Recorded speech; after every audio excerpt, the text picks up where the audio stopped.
Welcome to Samba Samba. Enjoy the video. You start by preparing a PC and the phone. Make sure you can connect via USB. Install MyFlash and Xiaomi USB drivers so the computer recognizes the device. Once done, enable fast boot by powering off, then hold volume down plus power until the fast boot screen appears. You do this because the bootloader interface accepts firmware flashes. It prevents the damaged system from blocking writes. If MyFlash shows the device ID, proceed to download the correct fastboot ROM for your exact Redmi model and region. You will now extract the fastboot ROM and prepare MyFlash.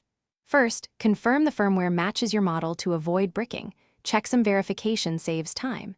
In MyFlash, choose the folder with the extracted images, select the device in the list, and pick the recommended option, usually clean all for system restores.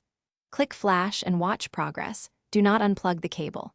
Once MyFlash reports 100% in success, the phone will reboot into setup. This restores partitions and system files. You finish by completing first boot setup and confirming system stability. Re-enable developer options and verify Play services, OTA, and network functions.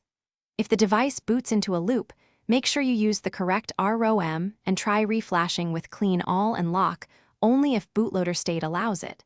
Sometimes repeating with a different ROM build fixes corrupted images. If flashing fails repeatedly, use emergency download mode with proper authorized tools or professional repair.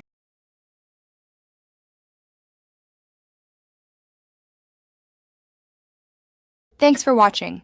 Consider subscribing if we helped you.